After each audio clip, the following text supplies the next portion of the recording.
Berdasarkan pengalaman saya sejauh ini dalam hal budidaya tanaman, pupuk uruk ini sangat-sangat efektif bila kita berlakukan di musim penghujan.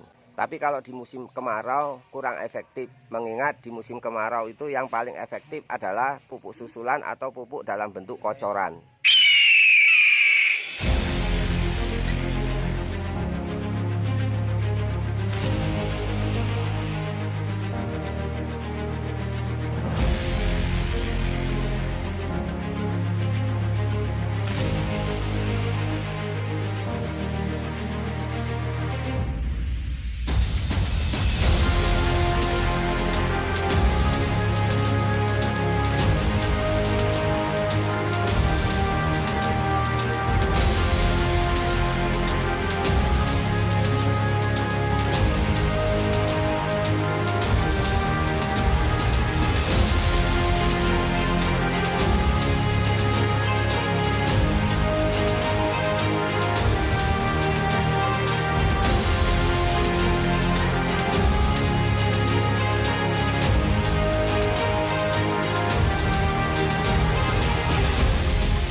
Assalamualaikum warahmatullahi wabarakatuh, sahabat maupun rekan tani sekalian, khususnya mitra petani SAS.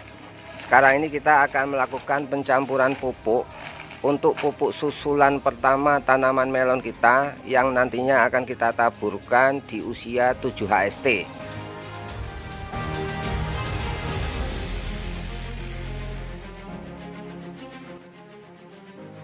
Adapun komposisi bahan yang kita jadikan campuran pupuk uruk ini, yang pertama pupuk kandang sapi yang sudah matang tentunya sebanyak 250 kg.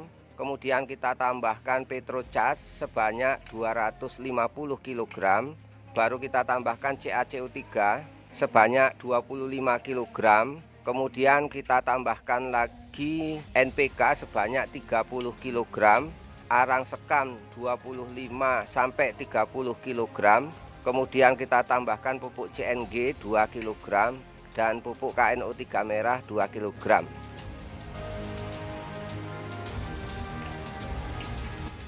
Kemudian perlu saya jelaskan bahwa kita membuat pupuk uruk sebagai pupuk susulan pada tanaman melon, cabai maupun semangka atas dasar pertimbangan karena hampir setiap harinya itu hujan, baik pagi, sore, dan malam, sehingga karena kondisi tersebut dipastikan lahan menjadi lembab, basah, dan jenuh air.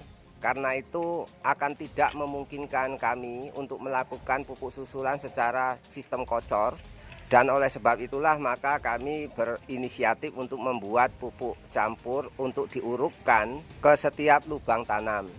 Mengingat apabila kita memaksakan diri dengan pupuk kocoran, maka efektivitasnya itu sangat rendah. Karena dengan tingkat kejenuhan air yang cukup tinggi pada lahan budidaya kita, maka secara otomatis akan mengurangi efektivitas perlakuan pupuk kocoran. Sehingga tanaman akan sangat sulit untuk bisa mendapatkan unsur hara yang terkandung di pupuk kocoran.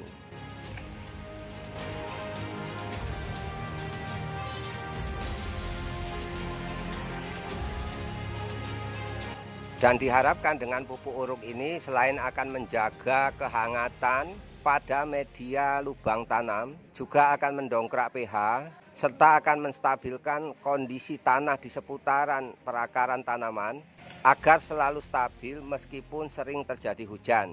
Mengingat apabila terjadi hujan setiap hari, dipastikan akan meningkatkan kejenuhan tanah ataupun lahan, serta kebasahan dan kelembabannya, yang juga dipastikan akan dibarengi dengan penurunan pH atau keasaman dari lahan budidaya kita.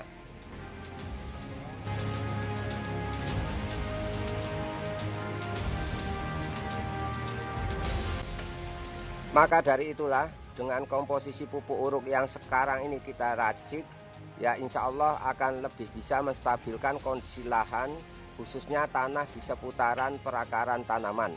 Terutama sekali untuk tanaman-tanaman yang masih muda, yang tentunya masih sangat rentan terhadap kondisi dan situasi cuaca, apalagi jenis tanaman timun-timunan yang memang pertumbuhannya itu sangat cepat akselerasinya sehingga membutuhkan panas matahari yang cukup.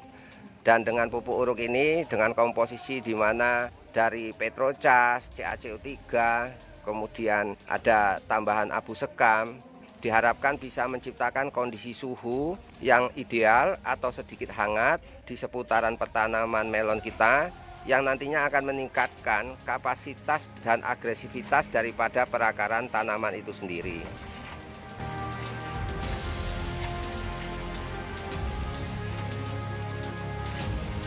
Dan kondisi seperti inilah yang membuat kita lebih repot dan ribet dalam hal pemberian nutrisi ke tanaman, mengingat kalau kita berikan dalam bentuk pupuk tabur murni pun juga akan sulit.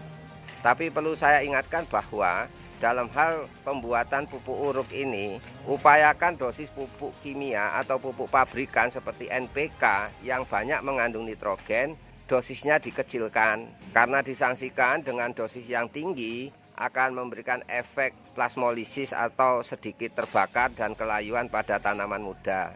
Maka itu di sini kita menggunakan NPK hanya sekitar 30 kg, atau kalau dibagikan 6.000 lubang tanam berkisar 5 gram per lubang tanam. Jadi masih cukup ideal agar kondisi tanaman tetap stabil dan tidak terpengaruh oleh proses nitrifikasi yang ada di lubang tanam pasca ditaburkan pupuk uruk.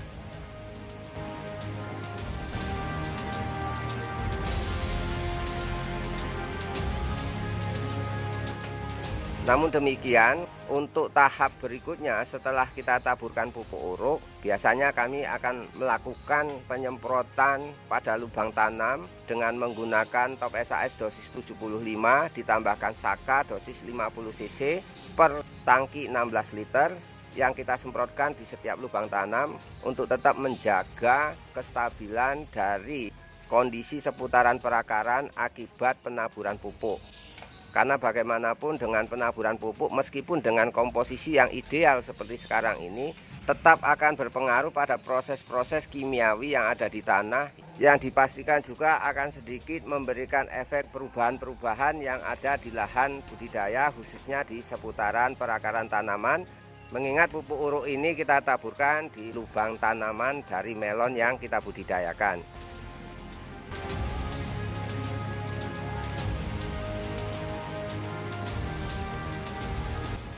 Berdasarkan pengalaman saya sejauh ini dalam hal budidaya tanaman, pupuk uruk ini sangat-sangat efektif bila kita berlakukan di musim penghujan. Tapi kalau di musim kemarau kurang efektif, mengingat di musim kemarau itu yang paling efektif adalah pupuk susulan atau pupuk dalam bentuk kocoran.